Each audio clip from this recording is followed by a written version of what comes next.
Lepo pozdravljeni.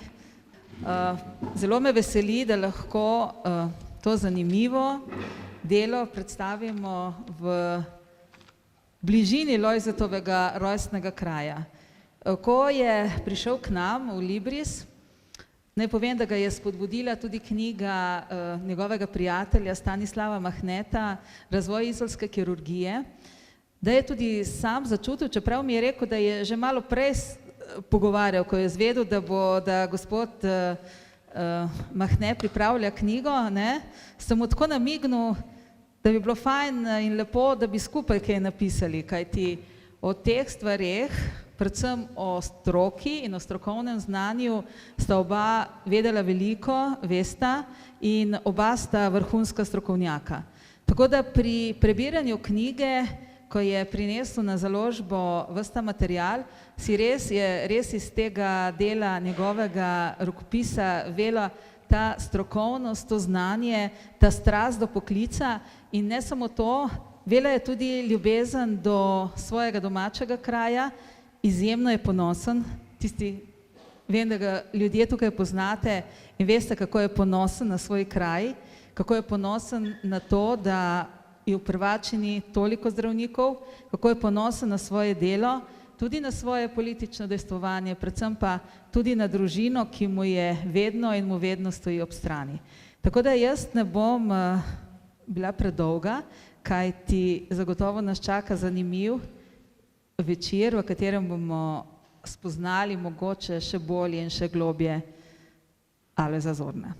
Hvala. Lep večer vseh skupaj, vas prav lepo pozdravljam. Presenetili ste me s tako veliko udeležbo, da na nek način sem ganjen, veste, sem pa tudi zelo srečen zaradi tega. No, vseh lepo vas pozdravljam, med drugim tudi znane zdravnike, ker nas je cel kup tukaj, zdaj bi lahko naredili celo kliniko. Na prvem mestu bi pozdravil direktorico znane kardiokirurgije v Izoli, gospo profesorico Zorčo Metko Zorc, potem profesorja dr. Petroviča, direktorja Inštituta za histologijo in embriologijo v Ljubljani, tudi kardiologa, prvačke zdravnike, to je en Fornazarič je tukaj, potem je ena Žorž Irena, jo lepo pozdravljam. Izredno sem mojega nečaka, profesorja iz ginekološke klinike, specialista za moško neplodnost in zlasti sem pa vesel, da so prišli tudi moji kolegi otorinolaringologi in lepo pozdravljam mojega kolega sodelavca dolgoletnega, ko sta skupaj bila v službi, dr. Bojana Henigmana. Vsem skupaj želim en lep večer.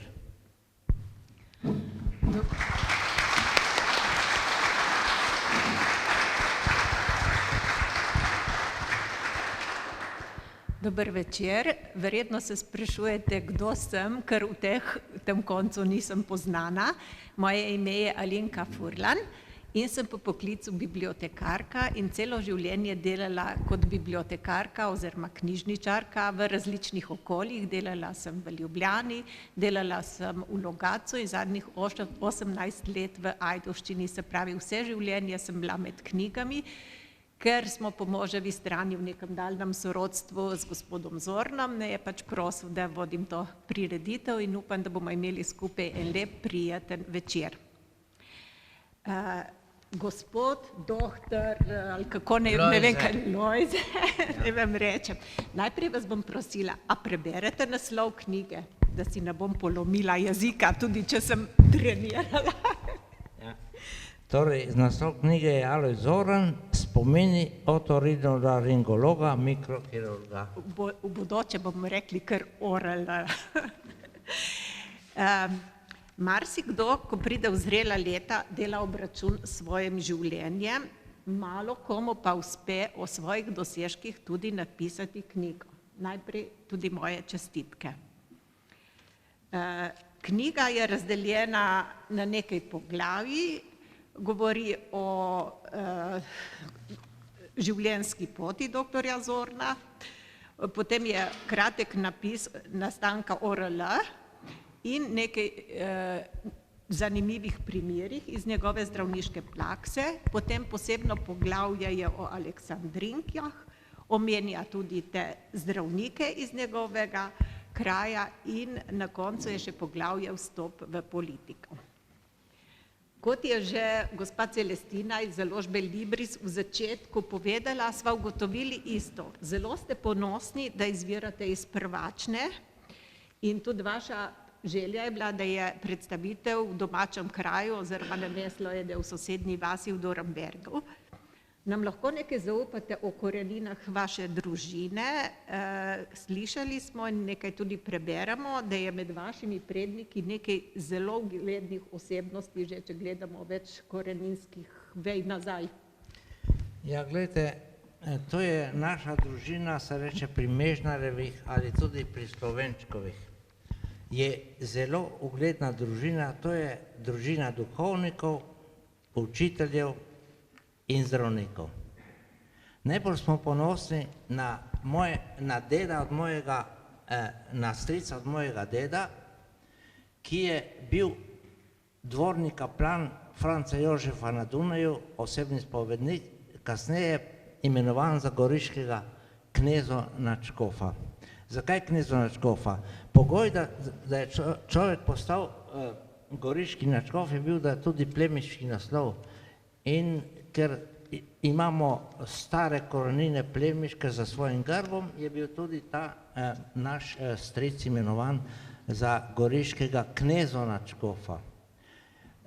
V času Avstro-Ogrske smo bili v samem vrhu hierarhije, politične in družbene in tako, da kaj več ne bi o tem govoril. Vsekakor ugotavljamo, da je bilo kar precej intelektualcev že med vašimi predniki.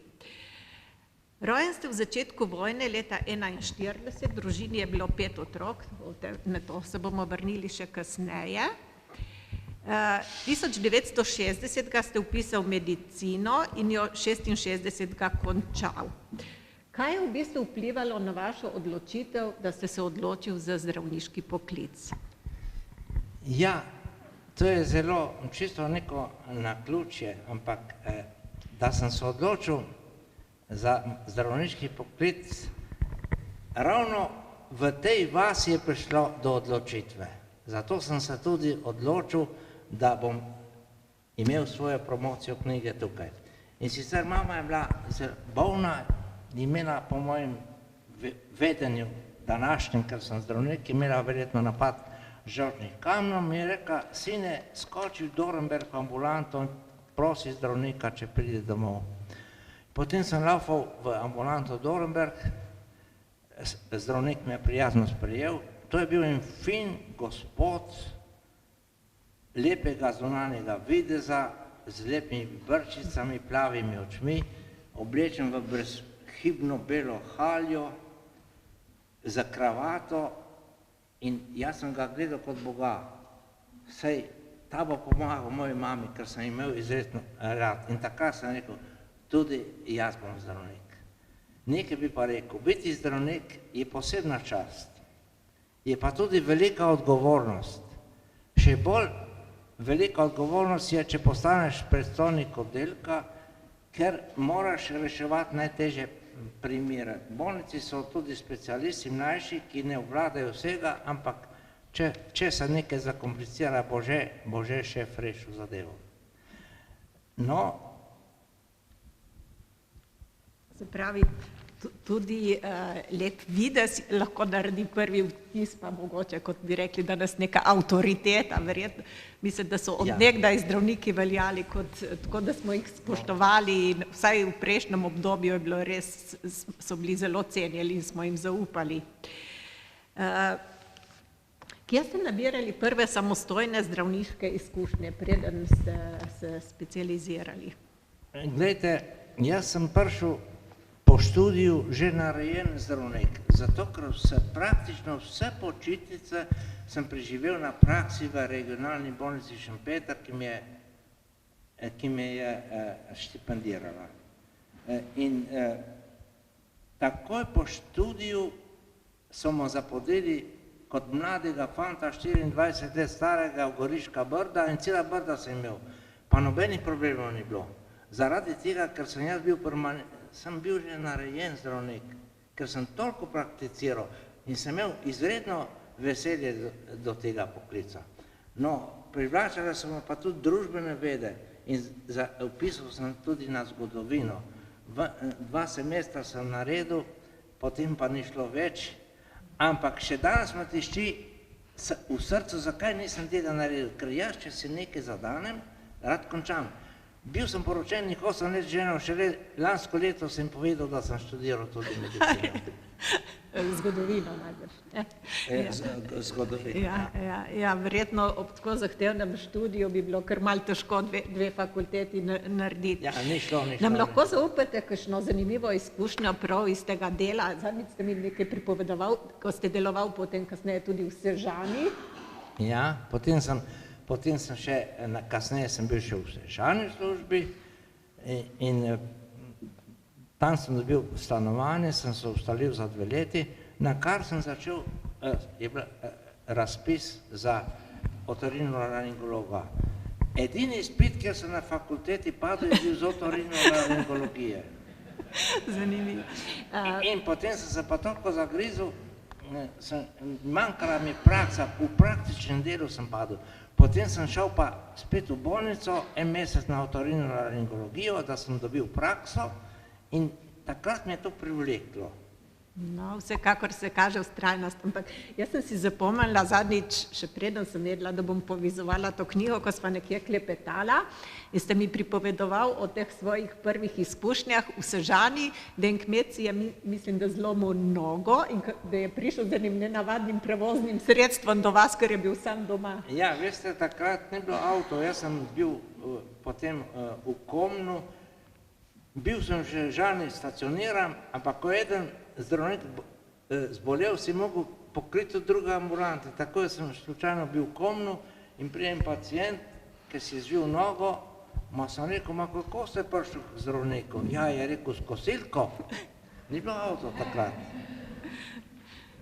Ja, v današnjem času si kar težko predstavljamo take stvari.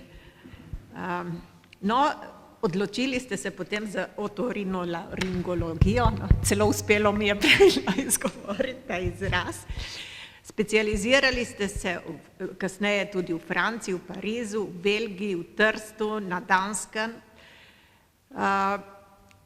V času vaše zdravniške prakse, ko ste bili zaposleni v bolnici na Obali, je bolnica delala na več lokacijah, ni bila tako kot zdaj, mogoče par besed o tem?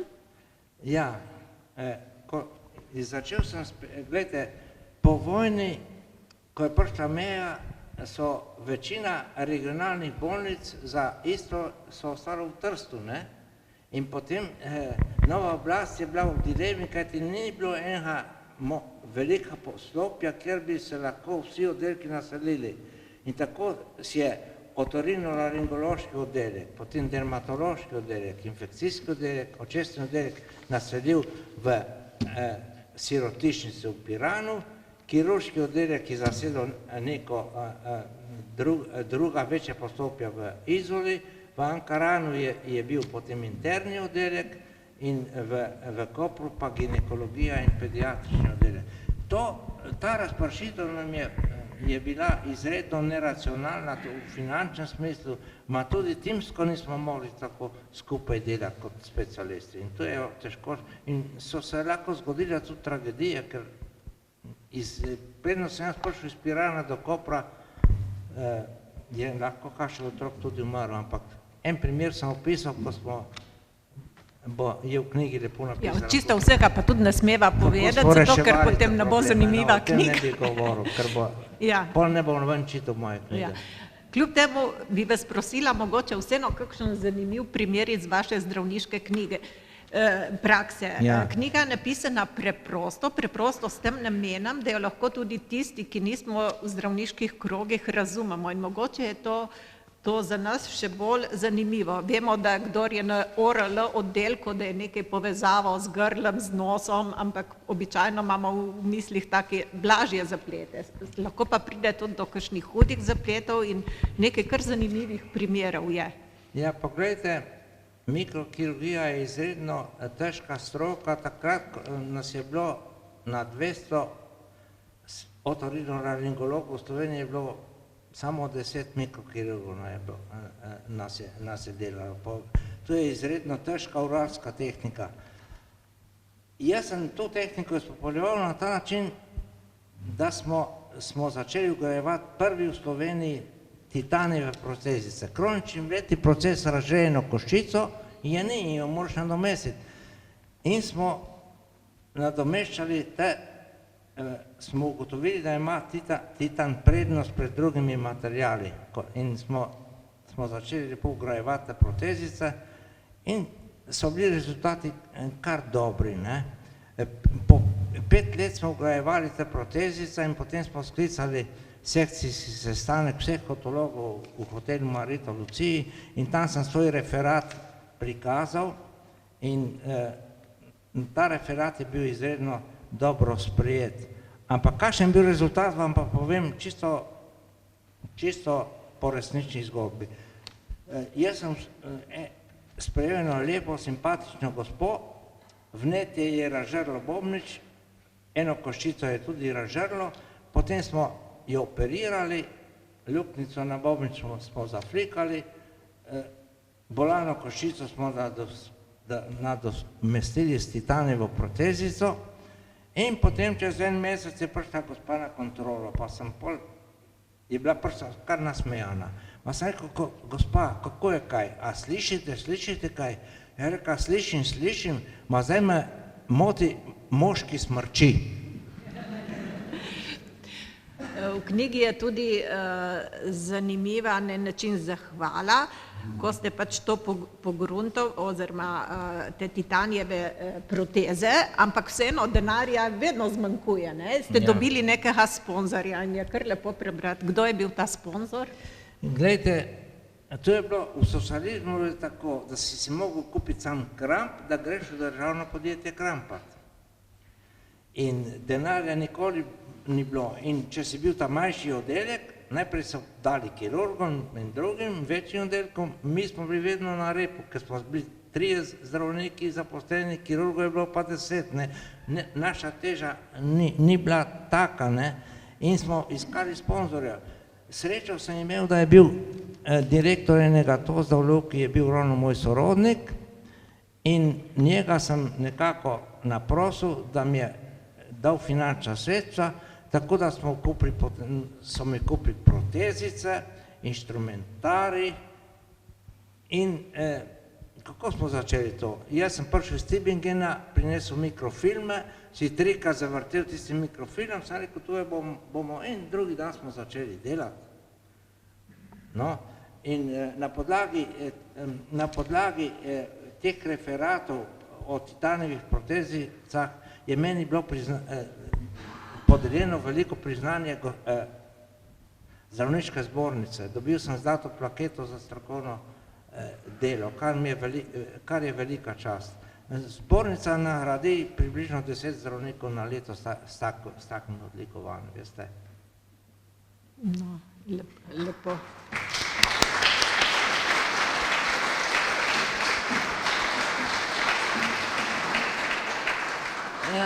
Kljub temu, recimo, za laike vas bi vseeno vprašala, kako poteka, recimo, en običajen dan na ORL oddelku, s čim se najbolj ukvarjate, se pravi, rešujete sluh, če rečemo tako po domače? Ja, običajno je tako, ker je naša stroka je pač operativna stroka. 70%, ki pride v bolnico, pa 80% so operirani. In ob 7 uri smo prišli v bolnico, pol ura smo imeli primo predajo službe, raport in smo se dogovorili, kaj je bilo v dežurstvu, potem smo se porazdelili, če smo bili 3-4 zdravniki, en zdravnik je šel v operacijsko, eden bil dodeljen v ambulanto, ampak smo bili samo 3 zdravniki, tako da nisem imel kaj dosti, ne. Ampak najbolj kriminalno je bilo takrat, da ko smo vsi šli na svoja nova delovna mesta, eni v operacijsko, drugi v ambulanto, oddelek ni bil krit. Nobenega zdravnika ni ostalo na oddelku. In ko sem delal ambulanto, pregledujem v ambulanti pacijente, potem mi zazvoni sestra prelaufa, ja, en pacijent na oddelku krvavi. Pustil sem ambulanto in sem šel reševati problem na oddelek. In pacijenti so čakali, se razburjali in tako naprej. A so rekli, zdravniki pijejo kavo. Nismo pili kavo, smo garali kot norci. Prašte mojo ženo, ko sem 4 ure operiral uho, ko sem prišel domov, sem se zvrnil kot mrtev na kavč. In danes se čudim, kako lahko zdravniki delajo 8 ur v bolnici in kako grejo potem še popoldne delati. Jaz tega nisem zmogel. Vemo, da pride marsikdaj do raznih zapletenih primerov, mogoče si mi laiki predstavljamo, aha, imam eno težavo, grem k zdravniku, on me bo pogledal in takoj našel rešitev. Dobro, zdaj sva razne zdravniške nadaljevanke, ko vemo, da ni tako enostavno in da včasih je treba kar glave stakniti in še so negotovosti in si mogoči simptomi so oziroma razne rešitve. Mogoče vseeno še kakšen primer, zanimiv je bil, mislim, o enem novinarju, se spomnite, ki je bil en poseben primer bolezni. Glejte, tuberkuloza je skoraj izkoreninila v Sloveniji, ni tuberkuloza in imel sem pa en tak primer, ko je bil en novinar srbskega porekla in ga je zdravila kolegica, ki je tudi Srbkinja. Veste, Srbi so navezali na svoj narod in gre eden k drugu, in to nič ne zamiramo. Sam pa je rekla kolegica, veste, je rekla, ta pacient je slab, je vedno slabši, ima kronično vnetje, je treba operirati, in je prosila mene, ker ona ni bila vertirana v tej kirurgiji, če bi ga operiral, sem rade volje. In sem ga šel tudi operirati in med operacijo ni bilo nič posebnega. Je bilo tipično kronično vnetje, malo več tistega vnetnega tkiva, je bilo nič kaj posebnega. In po uspešni operaciji gnojenje iz ušesa presahne in čez 14 dni pacient se rane zasedijo, praktično zdrav. Ampak pri njemu se to ni zgodilo. Po 6 dneh je vedno več tekel gnoj in jaz sem poznal zadevo z literaturo in tudi na veliki kliniki, kjer sem delal v Trstu, na Katinari, sem videl dosti takih primerov in sem rekel, in pridem na raport in sem rekel kolegici, Srbkini, kolegica, tisti tvoj pacient je v slabi koži, sem rekel, ima gnojenje, samo 2 možnosti sta, ali ima tumor na srednjem ušesu ali tuberkulozo. Takrat so vsi kolegi začeli mi se muzati in haklati, to ni mogoče, ker v Sloveniji ni več tuberkuloza. No, ampak sem rekel, jaz ga moram revidirati, moram vzeti vzorce tkiva, ampak kaj vraga, tisti dan sem operiral enega Albanca in sem je vrtalna mašina pokvarila. In potem sem pa napisal, ni bilo drugega, kot da ga pošljem v Ljubljano, sem tisel v Ljubljano in sem rekel, jaz ne morem ga operirati, ker nimam vrtalne mašine, predem mi bodo tu popravili, bo trajalo 14 dni, 3 tedne. No, in potem sem napisal, prosimo za revizijo ušesa, sum na tuberkulozo ali tumor. In kaj se je dogajalo na kliniki, sem ga poslal na kliniko. Kaj se je dogajalo na kliniki, mi je pa doktor Stopar, moj specializant, povedal. Pravi, prvi dan grejo na vizito, malo se pomuzejo, grejo vsi zdravniki mimo. Drugi dan spet na vizito, spet nič niso naredili. Ne? Tretji dan se je pa profesor Žargi razjezil in je rekel, pa poslušajte, če doktor Zoro reče, da je treba revidirati, ne? In ko so šli revidirati in sem priporočil, da se vzame vzorec tkiva, je tuberkuloza.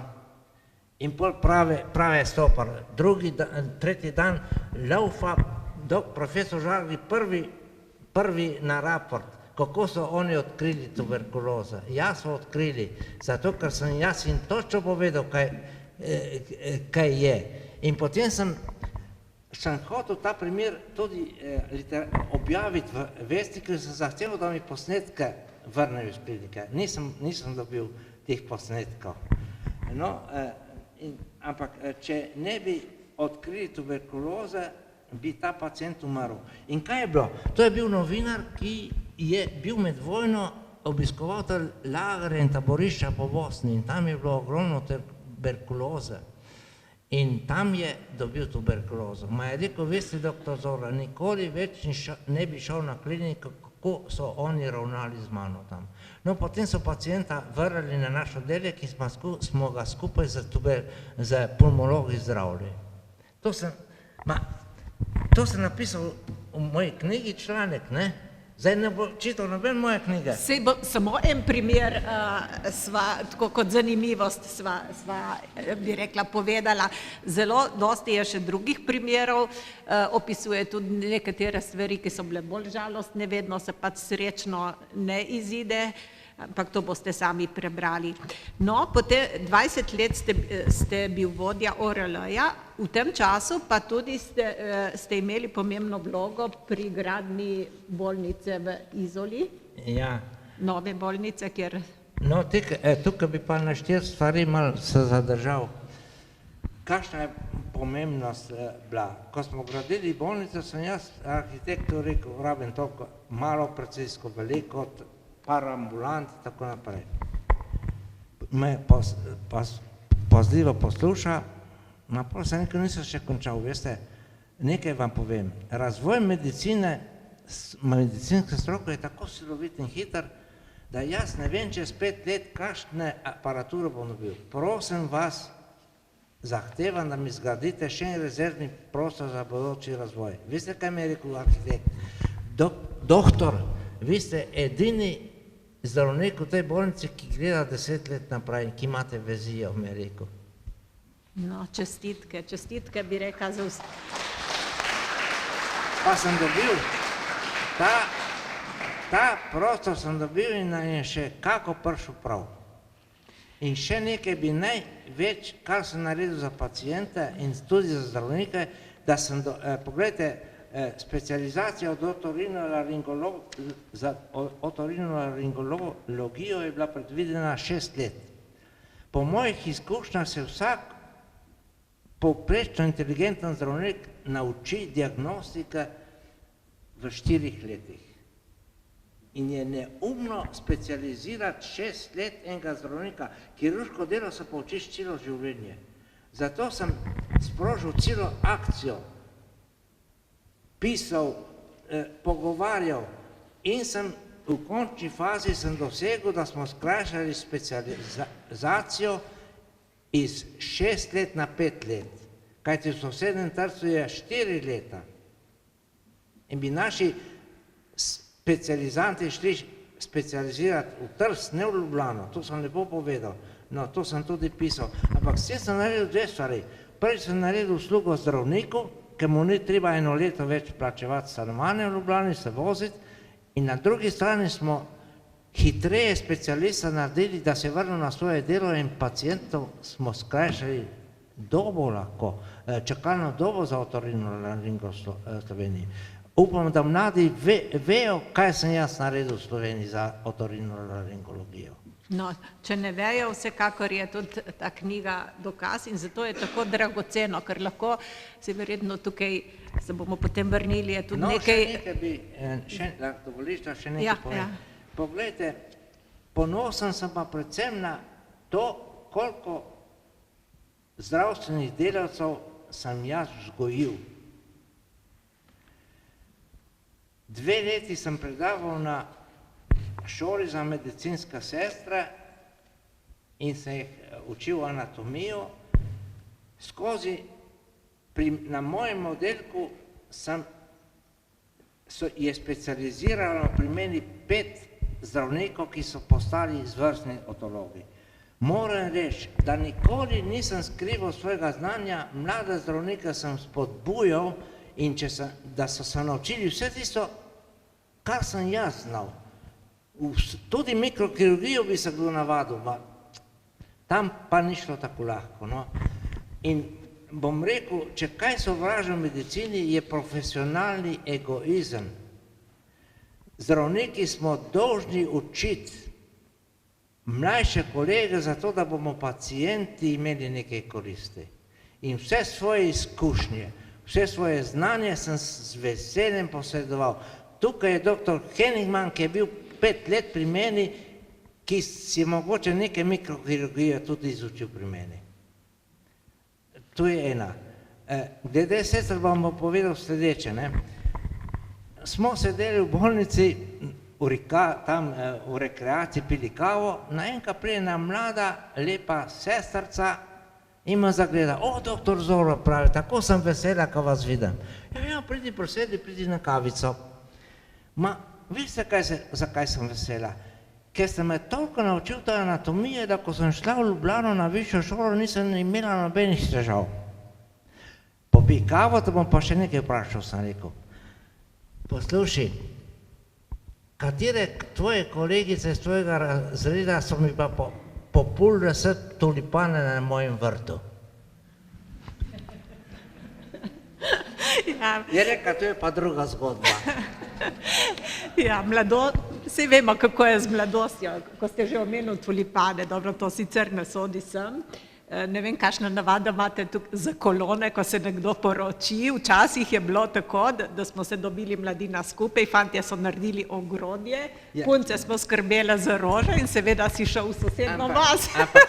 Tulipani so moje najlepša roža in vedno mi moje hčerke dajo tulipane za rojstnodne. No, lepo, ampak nikoli pa nismo izropali vrta, v vsakem kraju malo, če se malo pohecamo. No, kar mi je bilo všeč v knjigi je tudi, da gospod Zoran ne govori samo o svojih dosežkih, da navaja si poimensko vse sestre in se zahvali tudi njim, ker vsi vemo, da niso samo zdravniki zaslužili, ampak kakšen pomen je timskega dela in če je ekipa in kakšne zasluge so tudi medicinskih sester. Zdaj pa predlagam, da greva naprej, da zaključiva ta del. No, še en resnični vic zdaj povem iz mojega življenja. To je res resnica. Poglejte, mi smo bili v pripravljenosti na domu in ob polnoči zazvoni telefon. Doktor Zoran, pridite, imamo eno poškodbo. Jaz se usedem na avto, grem v bolnico, zašijem tiste rane na obrazu in ob 1 uri pridem domov, malo zaspan. Komaj zaspim, malo zadrmutam, oni telefon, porka mizerja, se nekaj, kaj pa zdaj. In me zbudi ena sestra, pravi, doktor Zoran, veste kaj, en pacient ne more zaspati, kaj ne naredim? Zdaj, jaz sem bil malo nervozen, malo sem se zbudil, sem rekel, veš kaj, vli se kar k njemu, Potem mi je bilo težko, sem rekel, prosti, sestrca moja, jaz sem malo zaspan, malo čuden, se ti opravičujem, kar daj mu en sam val tablet, pa bo vse v redu. Lepo, da človek ohrani smisel za humor.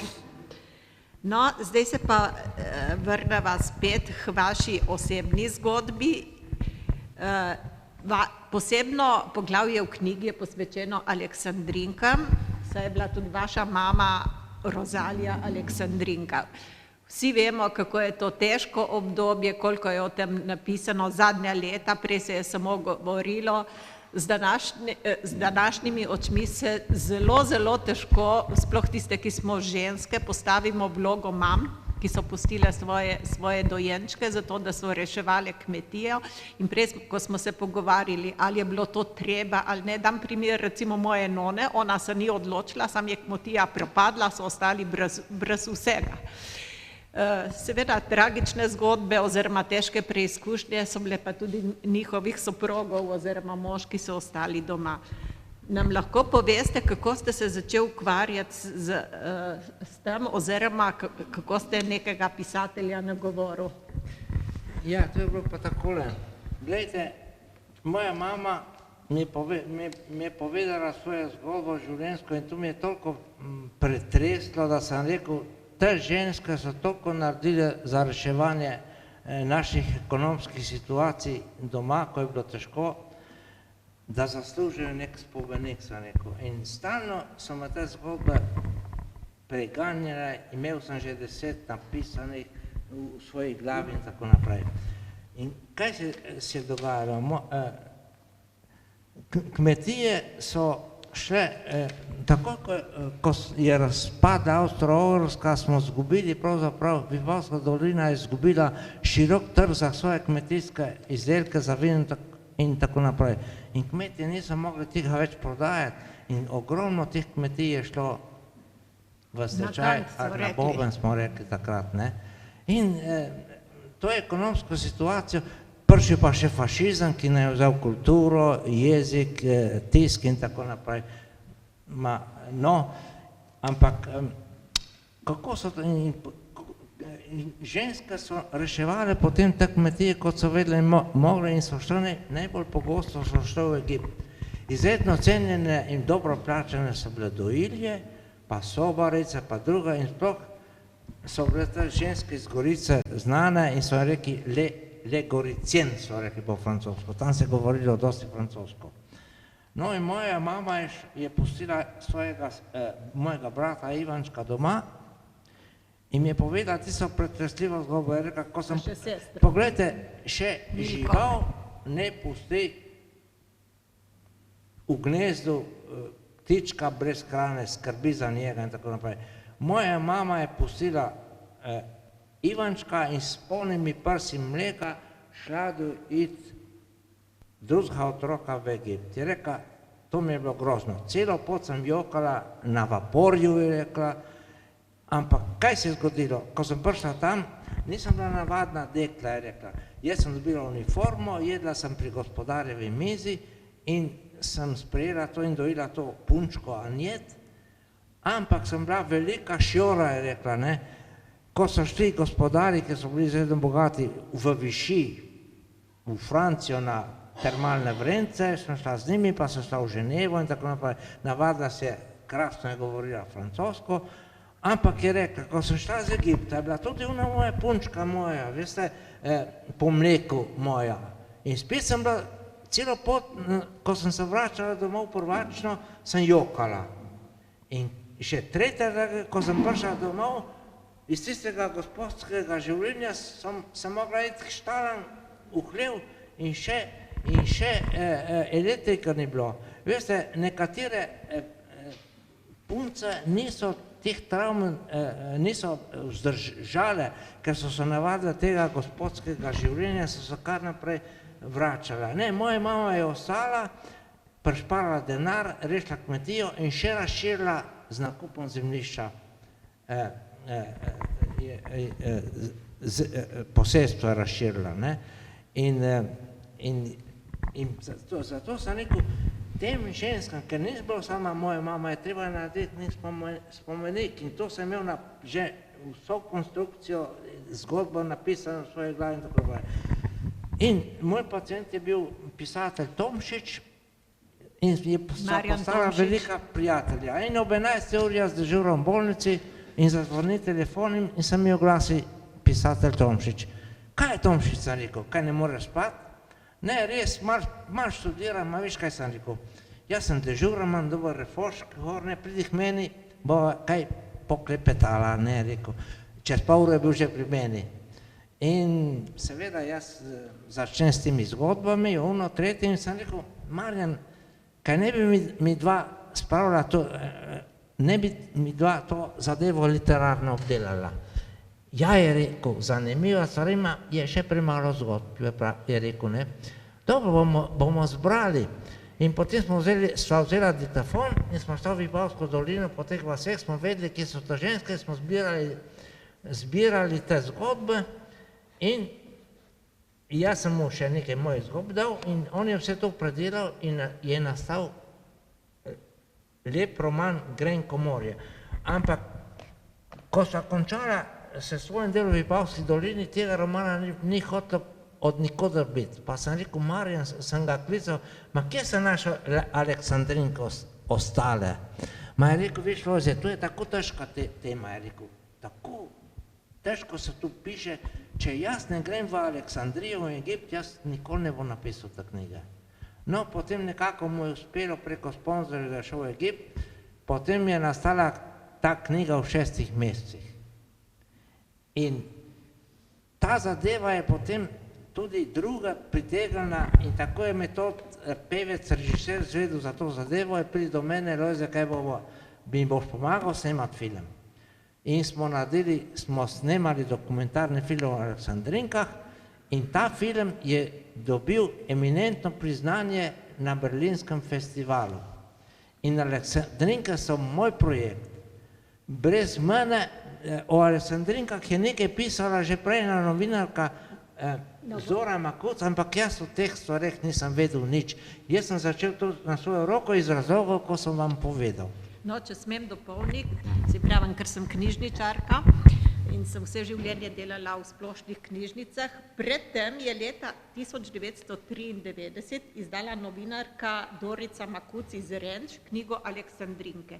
To je v bistvu prva omemba teme, razen mogoče kakšnih člankov, ker vsi, ki ste domačini, veste, da se je o tem dosti govorilo, ampak je bila res boleča tema in raje so rekli, se pozabi, ne govorimo o tem in je bila kot včasih tudi malo sramota, malo žalost, ne, da se veste, kaj so doživljali otroci, ko je njihova mama šla polno grenkobe. In ta knjiga je zelo, zelo znanstveno, strokovno napisana.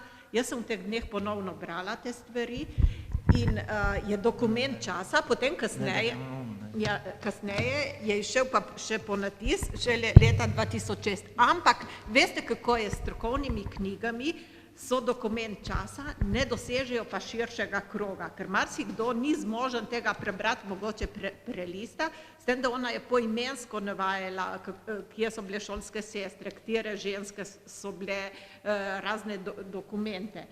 Se pravi, je bila zelo dragocena, ampak ko sta začela pa ona dva raziskovati, niti niso vedeli za to knjigo. Sigurno jo je Marjan Tomšič prebral, preden je začel po literarni plati predstavljati to delno tudi zgodbo njegove mame in zgodbo še naštetih drugih. In to, kar je gospod Zoran rekel, tukaj v uvodu knjige pravi, prvi stavek je, tega romana ne bi bilo brez prijateljske pomoči in potrpežljivega nagovarjanja doktorja Alojza Zorno in brez srčnega sodelovanja Sonje Počkaj, hčere goriške Aleksandrinke Alojzije Humar in tako naprej. Knjiga je išla leta 2003 oziroma 2002, predstavitev je bila 2003. Bila sem na prvi predstavitvi v Prvačini in vem, kako je Marjan Tomšič takrat rekel, 7000 žensk, 7000 usod. Verjetno o vsaki bi lahko napisali svojo zgodbo. Seveda, ko je izdal to knjigo, ljudje so jo prebrali, marsikomu tudi ni bilo povšeči, ker je zgodba o uspešnih ženskah. Vsi vemo, da so prinesle kulturo v domače okolje, so reševale kmetije in premoženje. Je pa tudi dosti grenkih zgodb, ker Marjan Tomšič je želel prikazati realnost, ker tudi potem so se mu oglašale ženske še in še. In vam povem še zanimivost, kmalu po tej predstavitvi v Prvačini je bila predstavitev še v Lavričevi knjižnici v Ajdovščini, tam sem tudi prisostvovala, tam je bila na drugačen način, v manjšem krogu in potem sem pa jaz, takrat sem vodila knjižnico Logatec, sem ga povabila tudi kot gosta in je knjiga zelo nagovorila, tudi bi rekla to logaško javnost, mogoče je bilo pisatelju Marjanu Tomšiču še toliko bolj pri srcu, zato ker smo pripravili res tak lep večer, da je bil nek oktet je nastopil, v glavnem. Od takrat lahko rečem, da sva potem prijateljevala več kot 20 let z Marjanom Tomšičem in vedno je rekel, da je ponavljal, da te knjige ne bi bilo brez doktorja Zorna, čeprav je potem on ogromno gren, ki ga je moral doživeti zaradi te knjige. Lahko si pa, upam si pa drzniti kot knjižničarka, da mislim, da nisem niti enega slovenskega romana tolikokrat sposodila kot Grenko morje. In tudi, če je mogoče v kakšnem z tega vašega domačega okolja tudi ta roman odprl kakšno rano, ampak vam povem, ljudje, ki niso poznali teh zgodb, sploh pa drugi del Slovenije, ljudje berejo s spoštovanjem, z občudovanjem in vsaka ženska se postavi v vlogo, kako bi pa ona ravnala, če bi bila v tem. Tako da jaz mislim, da je to velik doprinos za slovensko zgodovino, tako da lahko se obema zahvalimo, da je to prišlo v javnost. Glejte, jaz smatram tukaj pravzaprav za soavtore, ker so to moje zgodbe, jaz sem bil noter. In on je sam to predelal v roman, jaz sem mu držal roko, točno sem mu povedal, kaj mora pisati. Cele noči sva se dela predelovala. Vendar on je bil v finančnih težavah, rekel, mene ne briga finance, važno, da smo dosegli cilj. Nikoli nisem bil za denar. To je prava resnica. In sem rekel, ti si avtor, pika, ampak je bil tako pošten, da je napisal to. Ja, seveda. In če mogoče kdo od vas ali pa tukaj mlajši rod še niste prebrali, vam zelo svetujem to knjigo, vsaka knjižnica jo ima, boste dobili. In se še dobi zakupiti? Res. Ja, se nekaj časa je bila celo za Cankarjevo tekmovanje, se pravi, je sprejeta kot kvalitetna knjiga. No, se pravi, midva bi se lahko še pogovarjala, ampak gremo k drugim temam, mogoče še vaš dosežek in dokaz, da ste dober organizator, je tudi ena vas 9 zdravnikov, mnogo od teh zdravnikov je zdaj tukaj, da ste uspel zbrati zdravnike iz vaše vasi Prvačne. Mogoče še bi povedal kakšno... Mogoče naš čas preganja, pa jaz bi tu mogoče preskočil se tu vse. No, mogoče se pravim pozdravil ste. Vse piše noter v knjigi. Kot smo rekli, ne smemo preveč povedati. Ne bodo radovedni, ne kupujo knjigo pa. No, bi šli na to zadnjo. Gremo na zadnje vprašanje, potem boste pa mogoče postavili še kakšno vprašanje vi. En del knjige je tudi politično prepričanje. Zelo na kratko bi vas prosila, kakšno je vaše politično prepričanje? Tukaj piše, da ste vstopil v Demos na povabilo takratnega vodje, gospoda Jožeta Pučnika. Ja, gledajte, 89. leta. 89 je bilo tako čudno obdobje, ko se je prestrukturirala Evropa, razpada Sovjetska zveza, komunizem v vseh državah je propadel, ker je bil ekonomsko neučinkovit.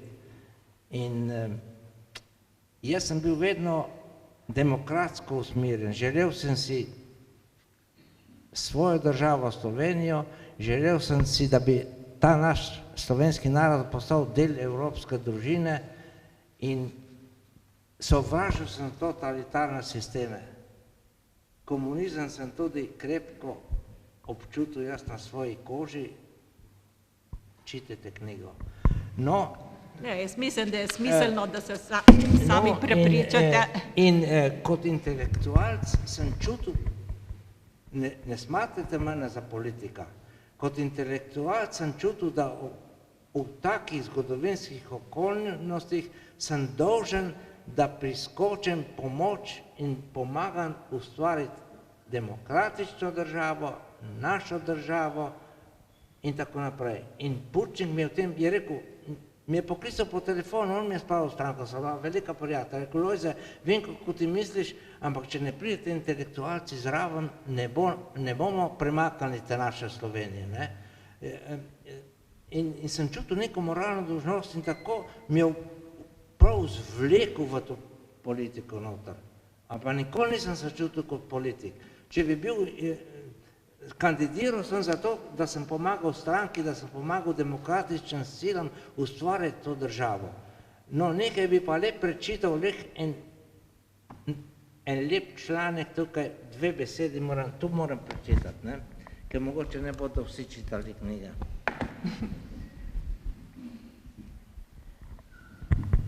Izredno lepi dogodki me spominjajo na dneve pred plebiscitom. Dan pred plebiscitom sem sklical sestanek občinskega odbora stranke. Srečanje je potekalo v veselem in prazničnem vzdušju. Saj so se pred nami napovedovali zgodovinski dogodki. V uvodnem govoru sem povedal, jutri gremo na plebiscit, na katerem bomo odločili o prihodnosti naše domovine. Po tisočletnem bivanju v Habsburški monarhiji se nam odpira boljša in svetlejša prihodnost. Imeli bomo priložnost, da postanemo gospodari na svoji zemlji. Zgodovinske okoliščine so ugodne, zato jih moramo izkoristiti. Dejal sem še, pojdimo na volitve z veseljem v srcih, z nasmehom na ustnicah in radostjo v naših očeh. Upam, da nam bo tudi jutri že navsezgodaj igral piranski orkester. Povabite na volitve vse svoje sorodnike in prijatelje.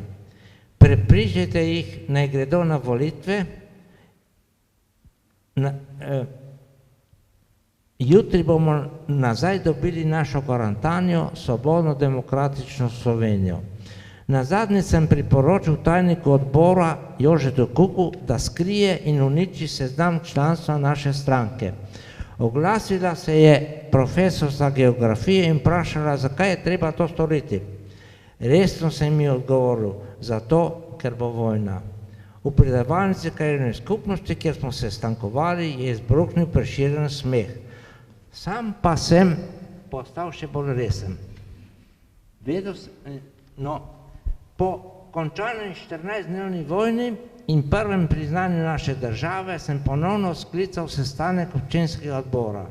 Med članstvom sem občutil ponos in neizmerno veselje ob nastanku naše države. Zopet se je oglasila gospa Magda Šuler. Vprašala me je, Lojze, kako si vedel, da bo vojna? Z veseljem sem ji odgovoril. Poleg medicine sem nekaj časa študiral tudi zgodovino in na podlagi mojega znanja v preteklosti sem vedel, da nobena država v zgodovini ni mirno razpadla. Vsem navzočim sem razložil, da so bile razmere pred plebiscitom v Sloveniji izredno resne. Zmaga jugoslovanske armade bi pomenila konec naših prizadevanj za osamosvojitev. Pomenila pa bi tudi veliko nevarnost za člane demokratičnih strank. Mnogi med nami bi bili zaprti ali pa bi končali svoje življenje na Golem otoku. Iz vseh teh razlogov sem iz previdnosti zahteval, da se uniči ali skrije seznam našega članstva. No, še na kratko bi nekaj povedal, ne bi hotel preveč politizirati, ampak nekaj pa moram še povedati. Stvari me pač bolijo, kaj se dogaja v naši državi. In na te stvari moramo pozoriti. Pred enim mesecem sva se vrnila z mojo ljubo ženo iz Cipra in smo obiskala grob Makariosa, ustanovitelja ciprske države. In kaj sva videla? Krasen sarkofag, s častno stražo, smo videla lepo kapelco, pred kapelco 10 metrov visok bronast kip.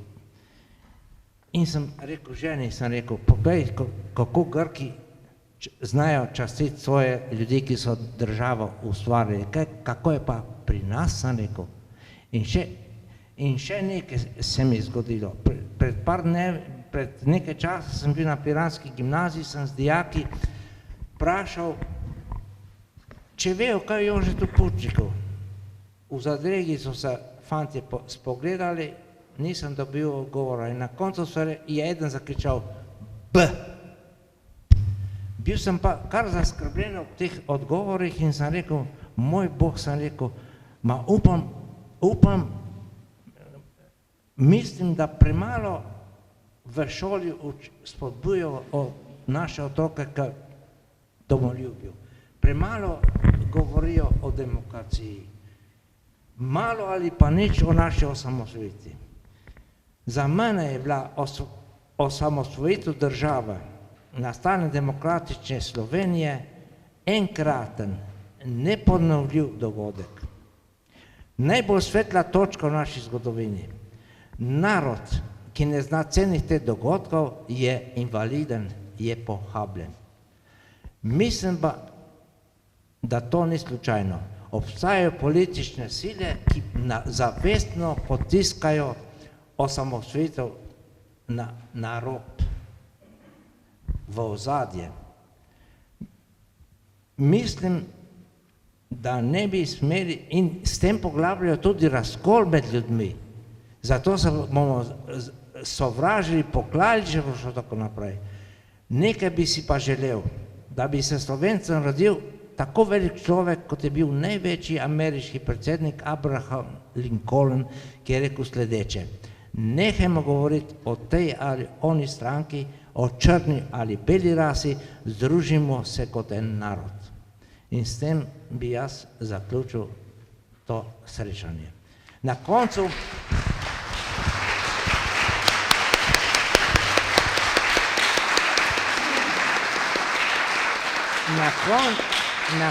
se najlepše zahvaljujem organizatorjem tega srečanja, ravnateljici šole, ki je dala tako lepe prostore, našim vinarjem Danilotu, ki je izvrstno nas bo kar zdaj malo pogostil, mislim, ne?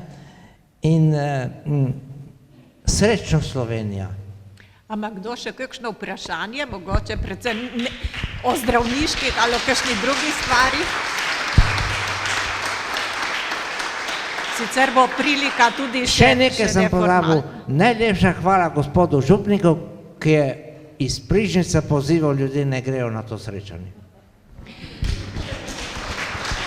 No, preden zaključimo, če nimate vprašanj, bom pa jaz prebrala, da sem povabila, oziroma prejšnji teden povabila eno mojo sorodnico iz Štanjela, kjer sem rojena, ker je tudi ona nekaj časa delala kot učiteljica v Dornbergu in je rekla: draga Alenka, z veseljem bova prišla, saj mi je doktor Zoran s pravilno postavljeno diagnozo rešil mnogo zapletov.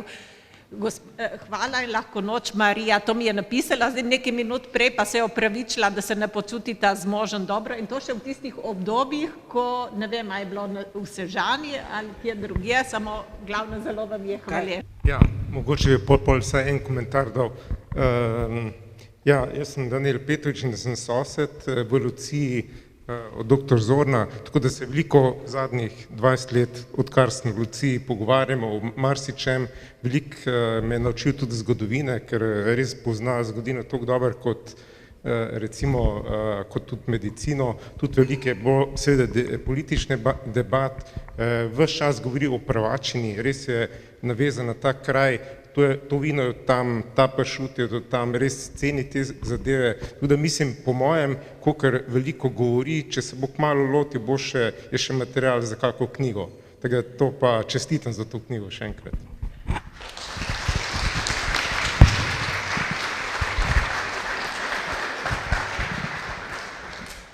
Hvala. Jaz pozdravljam v imenu zdravniškega in farmacevtskega društva Trst Gorica in se zahvaljujem za povabilo in tudi osebno. In še zdaj se zelo z hvaležnostjo spominjamo vašega predavanja, strokovnega predavanja pri našem društvu, tam na Tržaškem, in je bilo zelo, zelo nazorno, kot ste Zoran, prav res. Najlepša hvala, še zdaj se spomnim.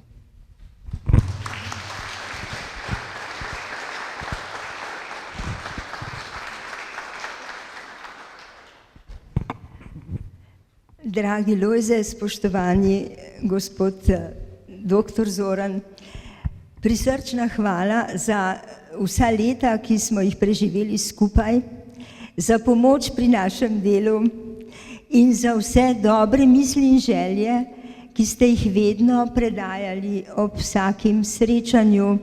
Naj delamo naprej v dobro slovenskih srčnih bolnikov. Iskrene čestitke za to knjigo in upam, da boste s tem nadaljevali. Presunili ste mi z zadnjim stavkom o Sloveniji, o tem, kako naj se združimo, da bomo živeli lepše in bolje, in upam, da boste ostali v politiki. Hvala. Tebi, Za spomin na naše sodelovanje. ja, gledajte, jaz sem bil del te ekipe pri kardiokirurgiji pri Medikorju in to je bilo lepo obdobje. In Metki sem vedno pomagal, če ji manjkala kakšna soba, zmeraj sem jim dodal, sem vedel, da ona s srcem to dela. In takih sposobnih žensk in tako zagnanih in tako ljubeče opravlja svoj poklic, da to je enkratno, res enkratno. Metka tebe občuduje in ti si moj vzor.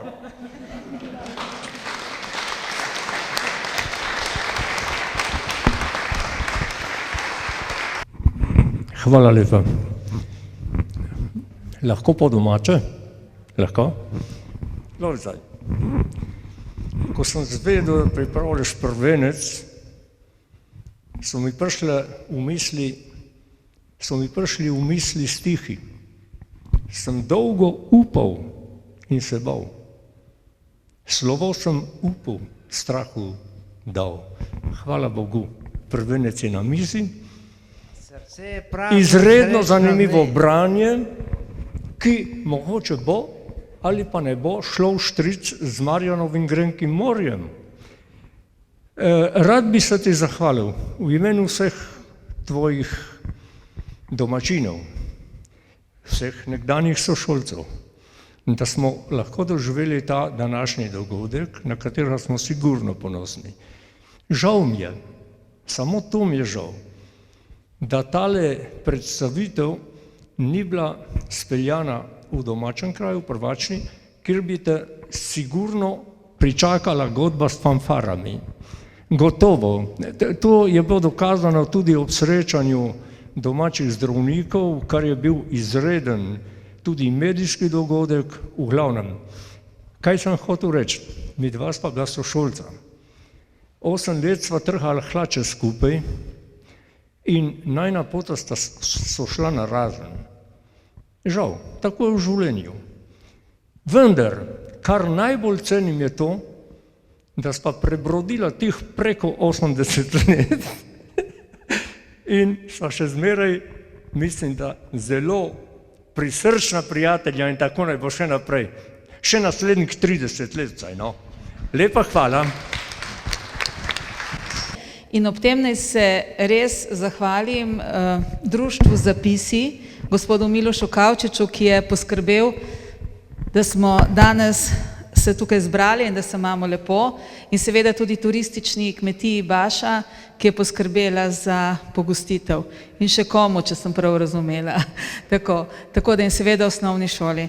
Tako da seveda vabim vse, da si privoščite knjigo, tam na voljo je, lahko jo kupite, in pa da se zadržimo v še takem zanimivem pogovoru, kajti doktorju Zornu zagotovo ne zmanjka besed. Hvala lepa vsem.